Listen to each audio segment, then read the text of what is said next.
Greg Amsinger here, my good friend, CY Chris Young. Chris, good to see you, man. Good to see you as well, I love G. this time of year, don't you? I love this time of year. It's the best time of year. Spring training is this time of year. It's when we wake up the ghost in terms of the golf game because we get to go to spring training. And we cover spring training because the players show up at 7 a.m. They're ready to go at 7 a.m. They're showing up before 7 a.m. So then you get all your work done. We're able to go hit the golf course. And, we squeeze a lot into a small amount of time we cover. The players are thinking about the same thing, though.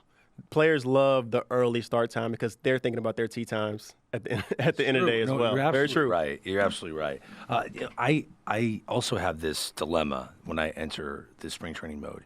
I'm fresh off taping the top 100 players right now, which you've now jumped in for the final 2 episodes of the top 100 players right now.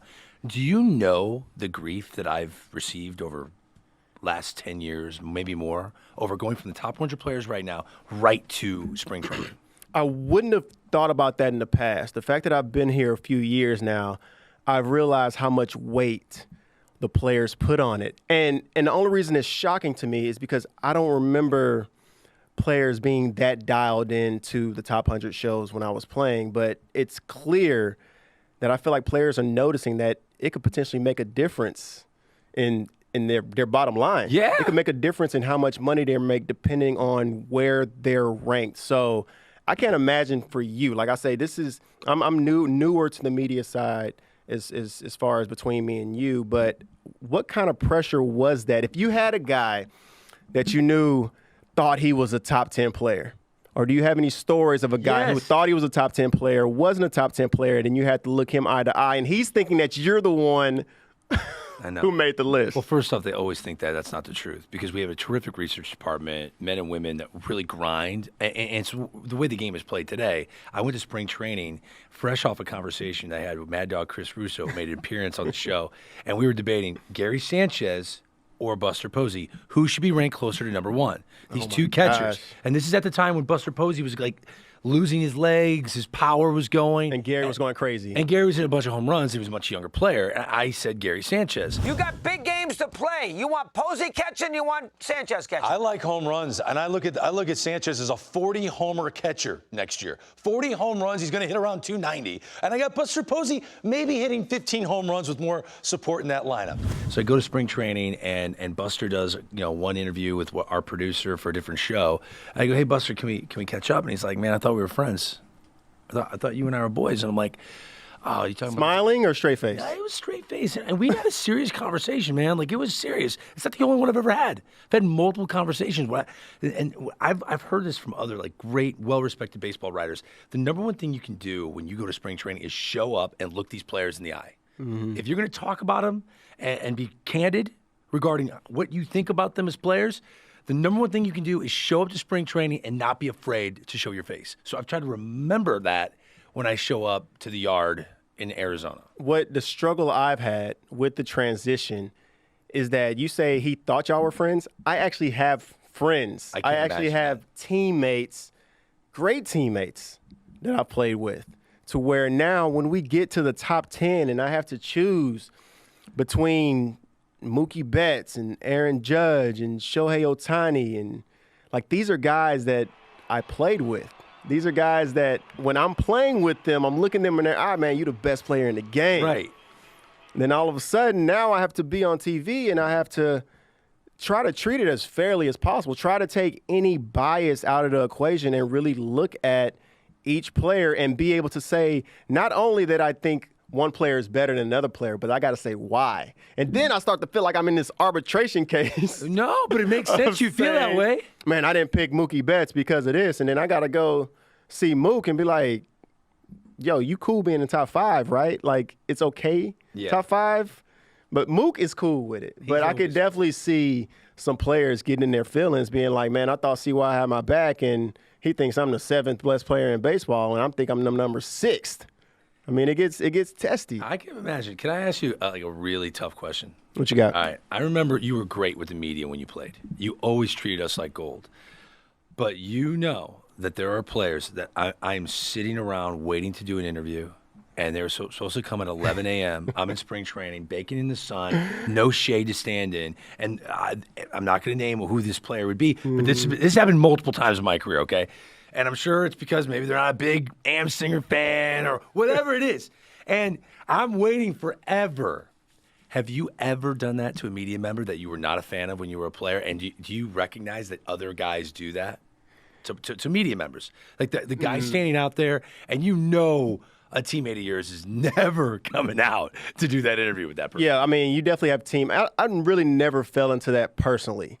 I always had a pretty good feel of when somebody wanted to talk to me, because the media member would always be standing there awkwardly, trying to make eye contact, whatever it is. Maybe the PR guy came and told me, hey, Greg wants to talk to you. If that happened, I would let the PR guy know, yes, okay, cool, or it's just a straight out, no, not today. I'm not doing it, yeah. But if I do it like that, at least you know. You're probably not going to like me after that, but at least you know that I'm not doing the interview. But I've never left anybody floating up in the air. So good game, clearly I'm at my locker. Bad game, I'm at my locker as well. I was ready to get those questions off as quick as possible, because what I didn't want to happen was one of my teammates have to answer for me.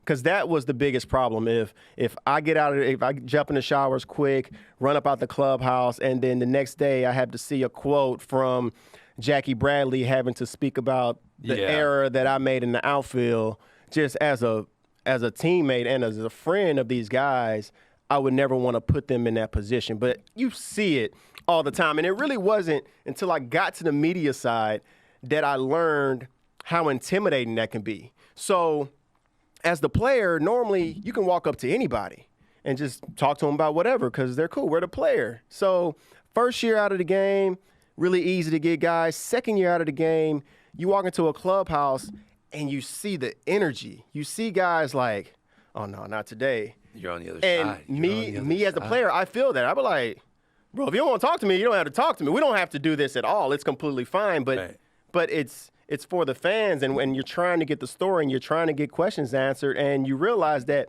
man, trust me, we're out here trying to promote you. I'm out here trying to, I think what happens is players had that one instance where a media person burned them. Yes. Has it happened to you? Oh, absolutely. It's happened to me multiple times, but I can't call names. But it has definitely happened. It's happened to me where a media person has said something about me that wasn't true, and I had to call them out. I'm like, where did you even get this info from? You just made up stuff, and I think that's a major problem. But yeah, it happens. It 100% happens, and I think that burns players because they don't realize, especially at the network, if we're being real. You have a lot of outlets out there. You have a lot of reporters out there, whatever it may be. But everybody has a voice now. But when I think about the network, it's like, dude, we're here to grow the game. Yeah. We're here to promote what you're doing out there on the field. I'm here to help you make more money. I'm not here to take $1 out of your pocket. And if you see me saying something on TV that you feel like it's taking $1 out of pocket, hold me accountable and see if what I'm saying actually has some weight to it. And if it does, that's more about something that you need to make an adjustment on, more so than me just calling like it is. Because as a player, I never had a problem with a media member calling it like it is. If I was struggling, put the numbers up, man. The last 20 games, CY's hitting 100. I can deal with that. But never say, man, I saw CY and I don't think he's working on his game at all. Whoa. Right. That's a big no-no, and that's how you lose a player forever. So, I think we do a good job staying away from that. But digging into spring training, I always loved this time of year. Totally. It was always a time where the sky's the limit.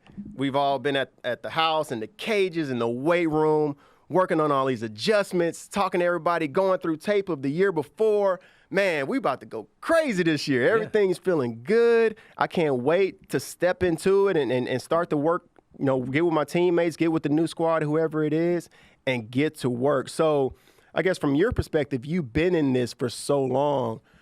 What are the things that give you goosebumps going into a spring training? Like when you're covering a team, do you find yourself falling in love with some teams more so than others? 100%. I go to a camp, I feel a vibe of the team, and you know what the vibe is? It's like this invisible aura of we know we're good. Mm-hmm. And it radiates off all the players that you talk to. So you go to camp, and then all your buddies are like, hey, man, so you got back from, 15 camps? Who's your team?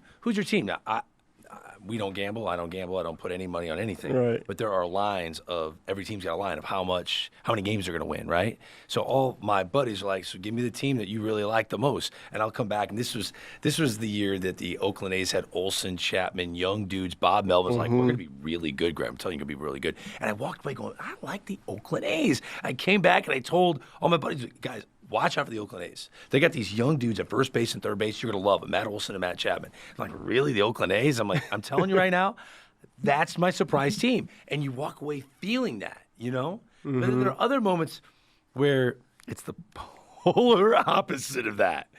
I walked into a clubhouse one year with, veteran-laden team.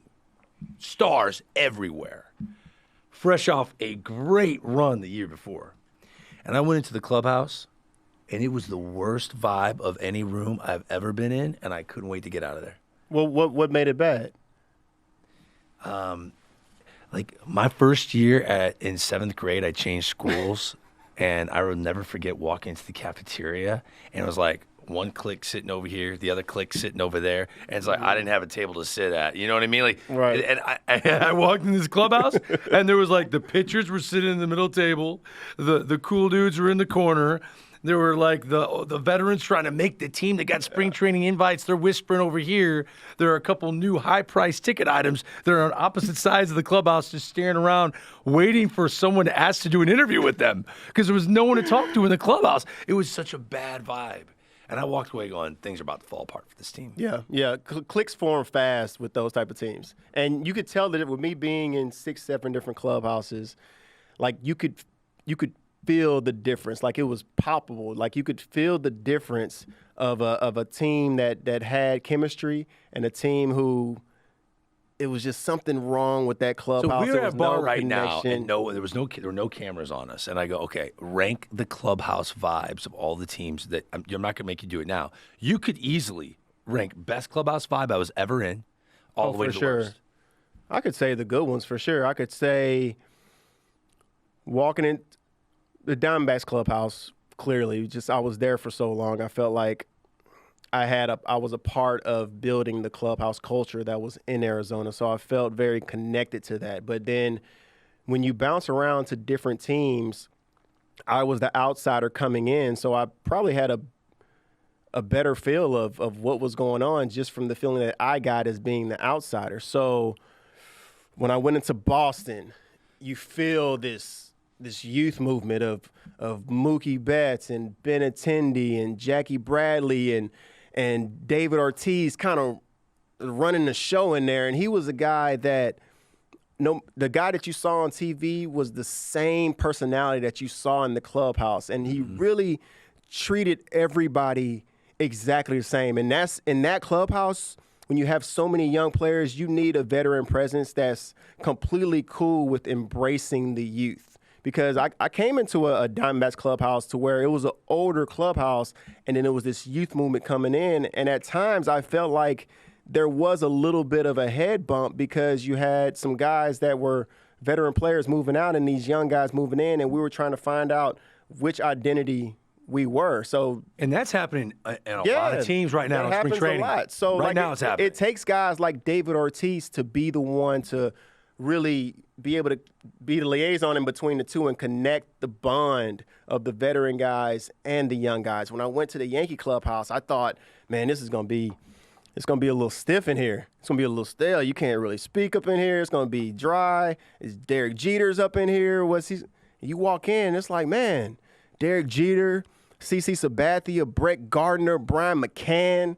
I mean, you're talking about some of the best guys in the game. And they were with open arms in spring training. Day one of spring training in Tampa, they're bringing you in. Day one, dude. Day one. It was a great vibe, a great energy. So, when you're in the good clubhouses, you can definitely feel that connection to where it's no separation from the veteran guys and the young guys, especially with as many young guys are coming up right now, like you're talking about. It makes a huge difference when they feel welcome from day one. And I think the game is actually doing a really good job with allowing guys to be themselves. Yeah. Because it just wasn't like that. I mean, when back in 06, 07, it wasn't like come in and show all your personality day one. Come in and you're the man and, you'll be right here in the 3-hole and we'll lay out the red carpet for you. It wasn't that at all. It was very different. You come in, you find out the veteran guys that you can talk to, and you talk to those guys. And if one of the guys says, "Hey, I'm not the one," you don't mess with them. And that's pretty much how it was for majority of the teams. And the guys, they gave you a hard time. Hopefully, they turn around and take care of you on the back end. That's what makes a good teammate. Give the young guys a hard time for sure, but give them a little nudge here. Then take them out to dinner the next day. Give them a hard time, have them get some coffee, get them a suit. Like you're like the sweet and sour patch, sweet and sour patch kids. You got a little sweet, a little sour, mix it together. That makes for a great team. Albert Pujols was telling me a story that his rookie year he had to get Ray Langford coffee. And it went all the way to a moment that was in September. Cardinals are vying for a playoff spot. Albert Pujols is an MVP candidate, let alone Rookie of the Year. He's the best player on the team. And he's about to go on the on-deck circle. And I think Ray Langford just dragged it back and struck out. He's like, "Hey, Rook, I need a cup of coffee. Beat me up." So Albert, with his helmet on, his batting gloves, has to run into the dugout in September. And he's like the best player of the team, even though he's a rookie. But he had to go get him coffee. And he had no problem with that. It was like part of the culture of the team. It's what he did. But does that happen in the media world? No. No. Could that exist? Could it be the veteran Greg? Well, that's interesting. That's a very good question. Like, I've talked to young hosts and that want to do what I do, and I think the way we joke around, my camaraderie with you guys is the strength of what I bring. Like, people at home don't know, but we're all golfing. Like, we golf together all the time. And it's not just you. It's, it's Dan Plesac. It's Sean Casey. It's Al Leiter. It's Albert Pujols. Mark DeRosa, Millar. We're all golfing and hanging out. Yonder Alonso. We're all hanging out all the time. And that helps in so many ways our camaraderie for the show. Well, I see young broadcasters that try to do that, have that camaraderie.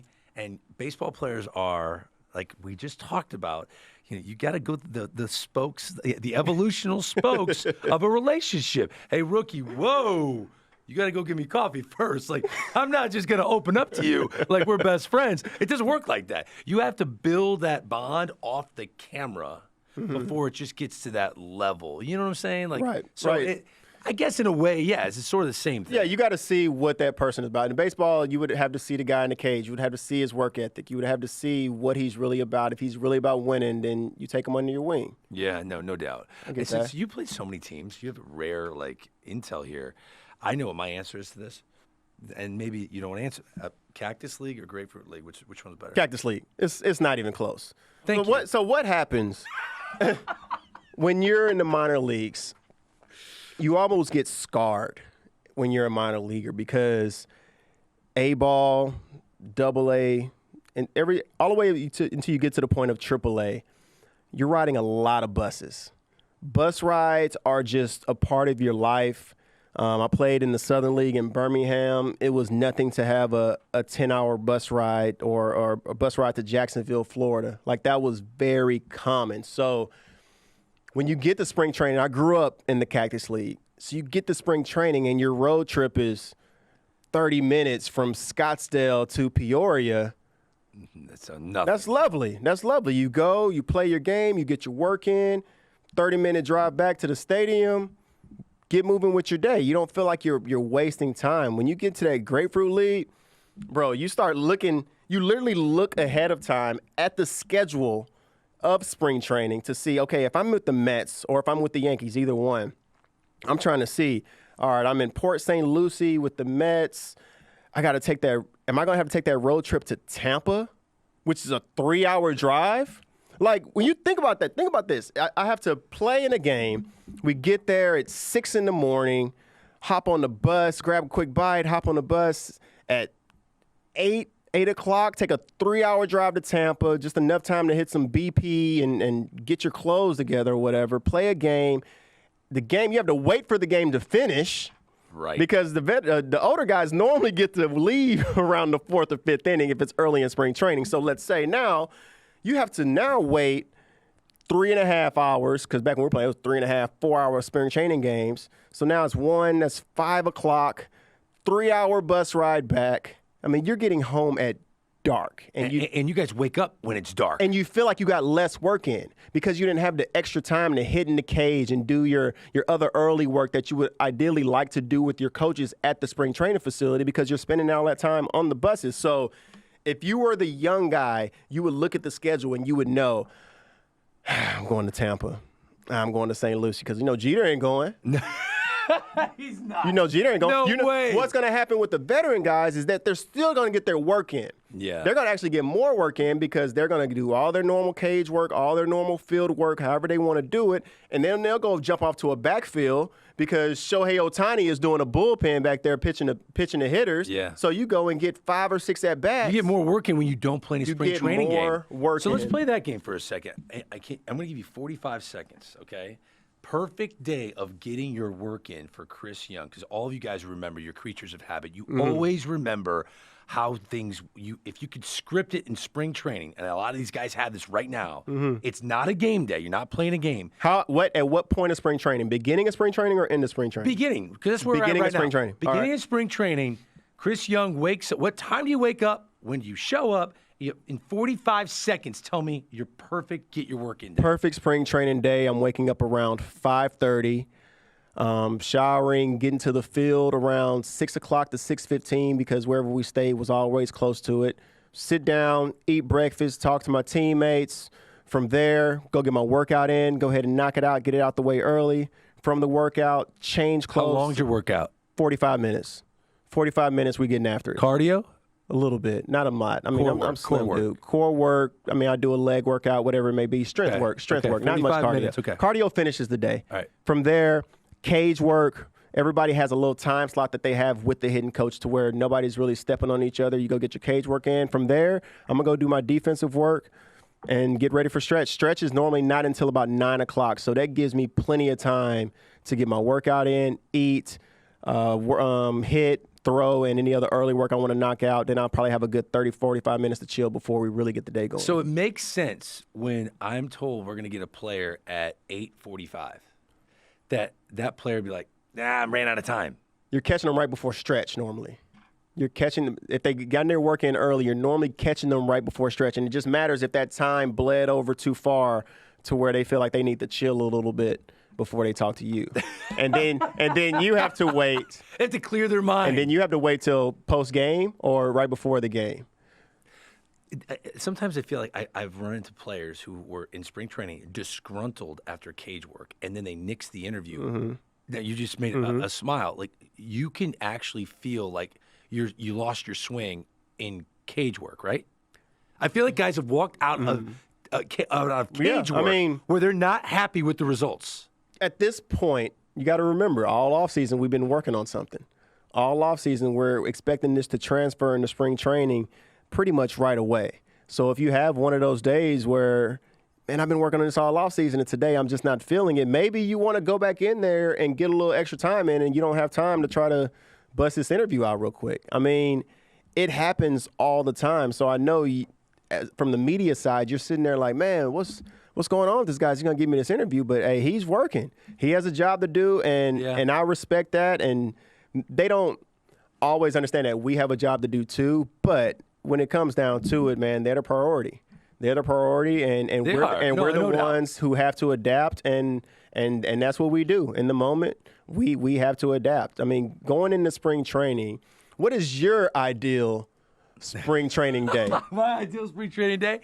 We get all of our interviews done by 8:40 in the morning. Oh. So we're starting to tape right around 7 a.m., right when the sun starts to come up. And it's a little cold, but we knock out all the interviews. We get all the different B-roll that we want. We could really, really jazz up the finished product because we're not waiting and standing and not doing. Because you have to understand, we only have one camera. So if we're waiting on an interview, we're standing. We can't have them go shoot B-roll of the top prospect. We're missing opportunities to get footage. Right. So we're standing and waiting, so we can't really do anything.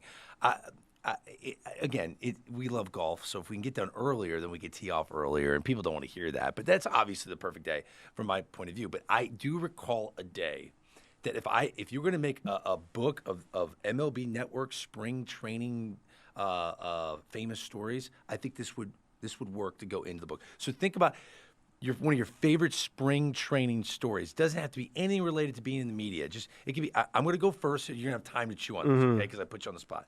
My favorite spring training story from my time at MLB Network. We're interviewing Joey Votto. And Joey Votto, you never know what you're going to get. Sometimes he could be in a bad mood. He doesn't really want to do the interview. So we've had moments where he doesn't do the interview. But this one day, I'm with Eric Burns. Okay. And he's going to be the opening segment of our show. So he comes up, and he is standing between us. And out of nowhere, he goes, do you guys mind if I go off the beaten path and talk hitting? And we're like, Joey, you can do whatever you want.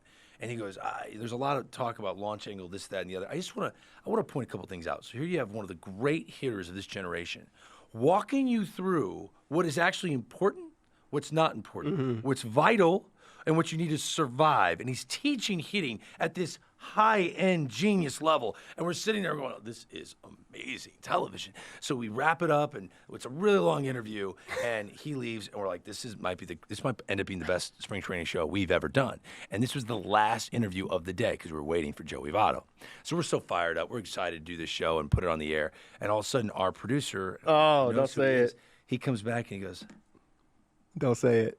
Don't say it. Someone taped over that interview. We fed it. When we fed it, we somehow messed up the tape, and we taped content over it, our footage that we had. We messed up the tapes. I'm like, well, we don't have a show. And you can't ask them to do it again. So they look at me and they go, do you think you could ask them to do it again? I go, no, I'm not. I can't do that. I can't do that.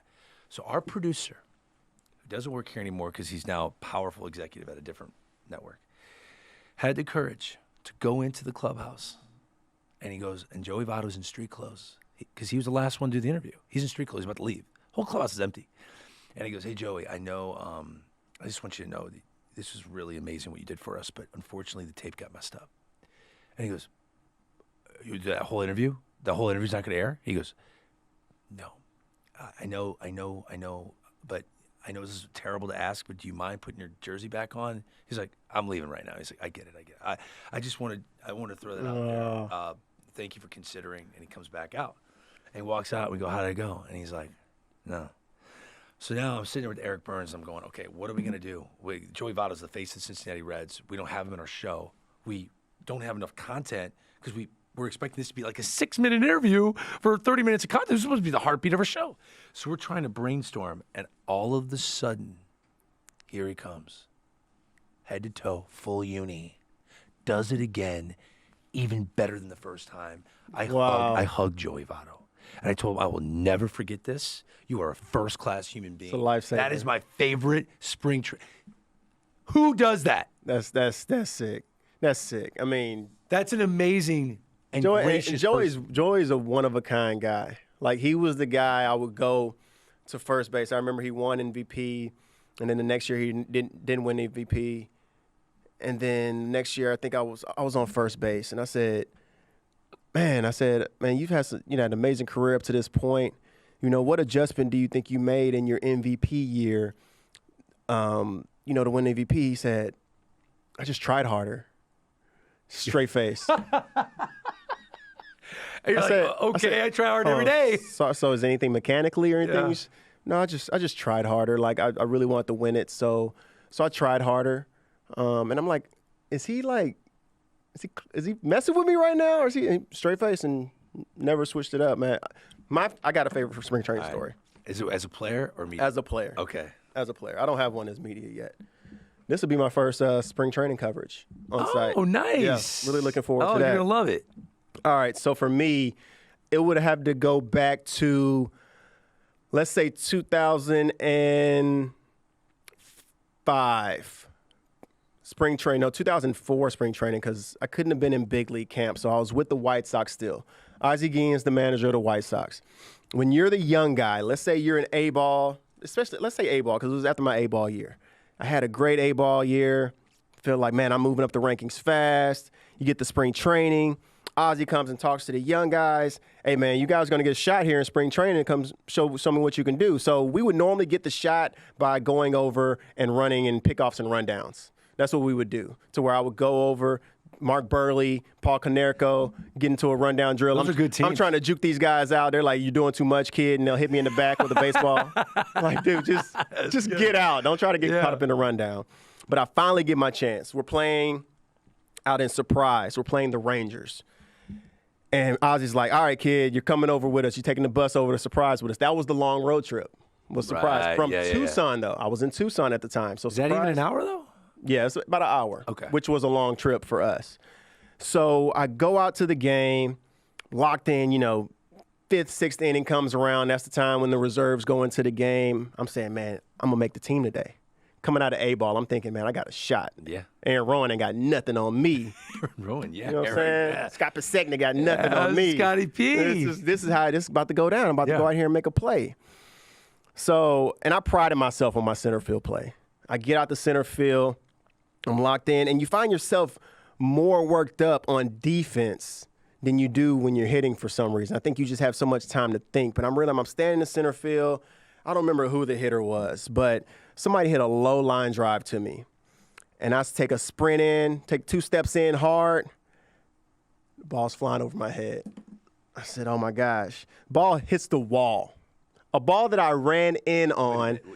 I've never seen a line drive. On the fly hit the wall? On the fly. Oh, a low backspun line drive. I've never seen a ball hit this hard in my entire life. I take a step in, ball hits the wall. So now this run to the wall is the longest run I've ever had to make in my entire life. I have to run to the wall, throw the ball in, and in this moment, I completely forget I'm on a baseball field. I take my glove off. I start slamming it on the warning track. Cursing. I can't believe it. Just boom, boom, boom. And I just can't wait for the inning to be over. Immediately after throwing I the ball. go to the wall, I pick up the ball, I throw it in, and on the field during the play, I take my glove off and I start slamming it intensely on the Like a warning track. legit adult temper tantrum. Temper tantrum. Go back to center field, finish the inning, jog in, still steaming. Because all I'm thinking in my mind is, I just blew my only opportunity to make it to the big leagues. I put that much weight on that one opportunity. I'm not thinking, hey, these guys value me, I'm going to get a chance. I go in, I run right past Ozzy, make no eye contact with him, go into the bathroom in the dugout, and continue to blow up. Thinking and then after I'm blowing up, I'm tripping like, I'm doing too much. I blew up, and now I'm really ruining my chance by blowing up. My goodness. This is supposed to be your best spring training story. This is like the nightmare day. But it turned out being great because me and Ozzy, if we run across each other now, he remembers that moment. He remembers me blowing up. I was in the big leagues the next year with the Diamondbacks.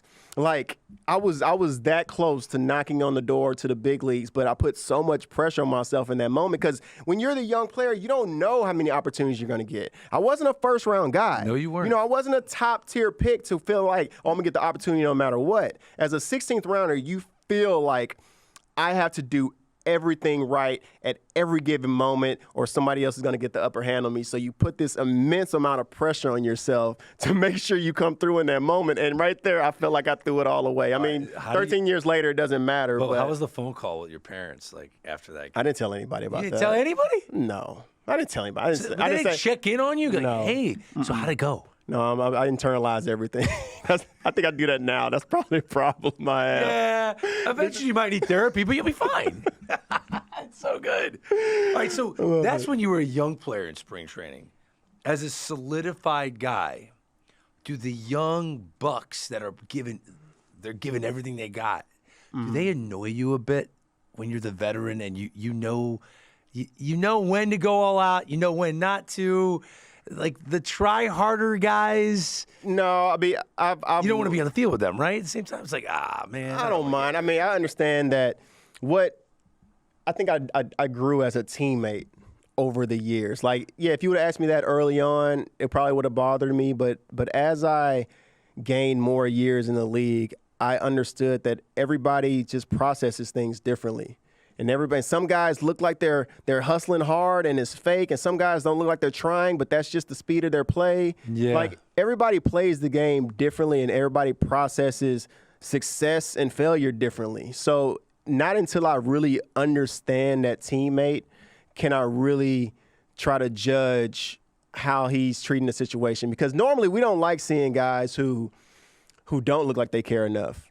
Like a guy who's struggling and then he just like ho-hum, like that used to really, really bug me. That bugs you. It used to bug me, but now it's if you have guys like, I mean, Stephen Drew was like that. Stephen Drew was a guy who played at one speed, and he was a great player, but it was just very natural for him. And everybody always felt like, oh, he's not going hard enough. He doesn't care enough, because when he strikes out, he's not going in and slamming his helmet. But it just wasn't his character. But when we played together in Arizona, he was one of the best teammates I ever had. Really good shortstop. One of the best teammates I've ever had in Arizona. So it's just, you got to get a chance to understand what it makes everybody tick. And I think once I understood that, it helped me be a better teammate. You know the thing about spring training, that it's the most overlooked aspect of spring training, which I started doing this about 5 or 6 years ago. I look at spring training schedules, and then I go back to the previous year, and I think of like all of the near brawls where guys got hit numerous times with the same pitcher.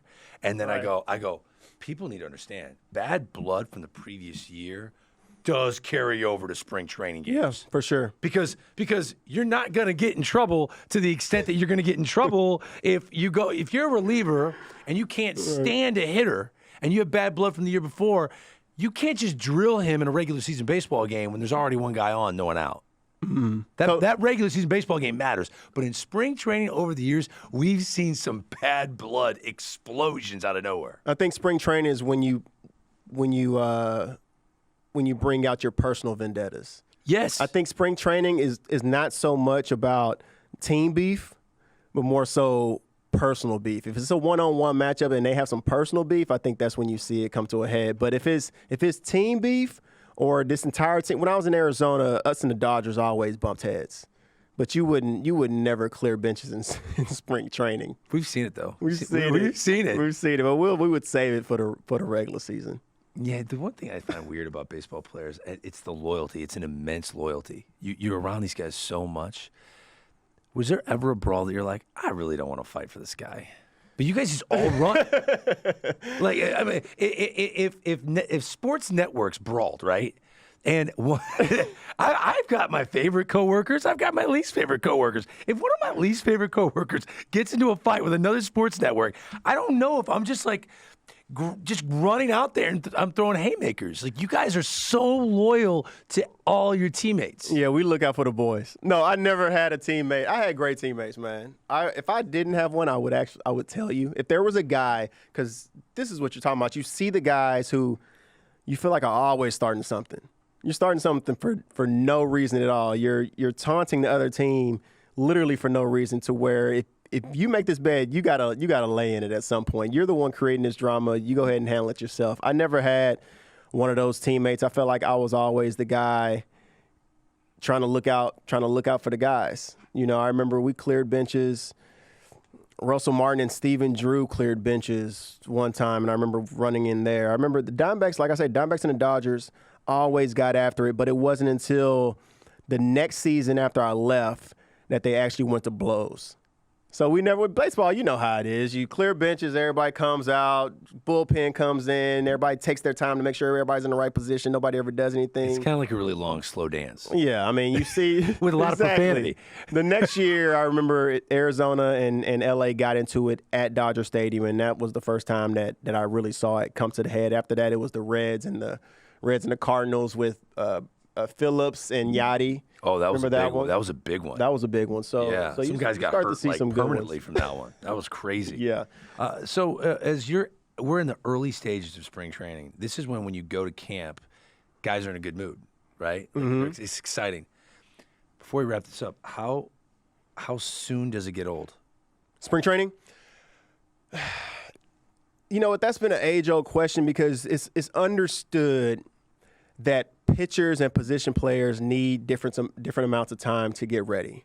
For position players, I would say it's normally somewhere in between, let's say, 30 on the low end and 60 on the high end as far as at-bats. Oh, at-bats. At-bats. I mean, yeah, you could say 20 games if you want to. Starting off, first couple games, you're hitting 2 at-bats and get up out of there. Later down the road, you're getting 3, 4 at-bats. For me, it was always somewhere around that that 60 number. I was a guy who wanted to get as many at-bats as possible, and the at-bats that you saw on my baseball reference doesn't even account for all the at-bats that I would take on the backfields. Any day I had a day off, I would go over to the minor league side and take at-bat. You can go up there and get 5 at-bats in 5 innings because you can literally just jump up front. You just lead off every single inning because the entire organization is catered to the big league player. Yeah. So if the big league player needs to go down to A-ball and hit 2 times an inning, everybody else just has to wear it because that guy is going to get his reps. So I think for me, it's between 30 and 60, like I said. But pitchers, they're the ones who have to build it up. I mean, talking to multiple pitchers, they need that time to build up their endurance. And, I'm sure they do quite a bit in the offseason. So maybe if you wanted it shorter, they would have to start their program shorter. You said something hilarious about this because I said, I understand pitchers. Mechanically, I mean, they're very physically sensitive and they're creatures of habit. So I get it. You want to build them up for innings. I was like, but really, as a position player, I'd be so frustrated. The spring training has to be so long because I just assume that position players don't need that much time. And then you said something that blew my mind. I'm like, you got to get your legs built for standing. Yeah, it's the worst. It's the worst part of spring training. They don't do that now, I don't think. I don't think guys shag anymore.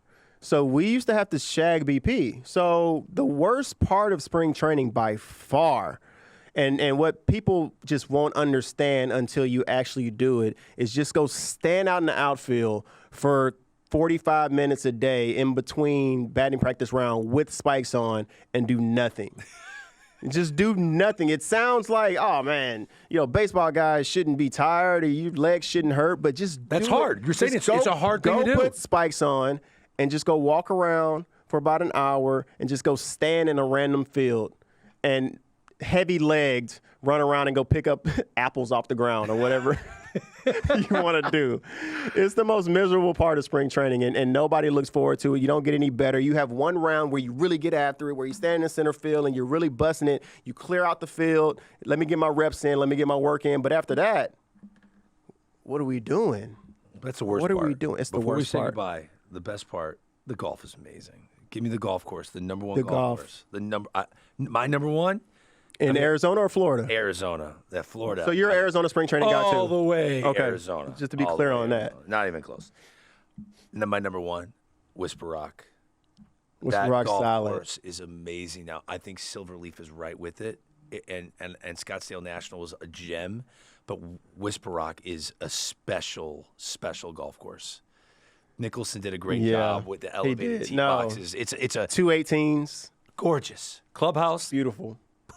Yeah, I got a few of my boys are members there. And you know what's weird about this question is we were talking at the very beginning of the show about how I have this bias because these are my friends that we're talking about when we were ranking players. These are my friends that we're talking about. I lived in Arizona for a long time. I know a lot of the pros at a lot of these courses to where I feel you might hurt feelings right now. I'm in a tough spot right now. So can you give me a tie for first? Can I get like courses? 5? Okay, give me a top 5. All right. Private clubs, Whisper Rock, Silverleaf has to be up there. Public tracks, we got to go Camelback, Ambiente, just because it's right by the crib. Yes. Weekapaw is the best hidden gem in all of Scottsdale. You know what? We'll go 4. Whisper Rock, Silverleaf, if you want to go private. If you got a hookup, know some people there, go play there. If you don't have a hookup, pay the $300 and go play Weekapaw, or play the $150 and go play Camelback, or go play TPC Scottsdale. The stadium course. TPC Stadium. I've had a magical moment there. The Phoenician, I'm a big fan. Phoenician. See, Phoenician's too short for my game. I know. That's why I'm good there. First time I ever broke Katie was the Phoenician. Anyway, we're fired up. This is fun, dude. Let's go. Spring training on the way. Yes.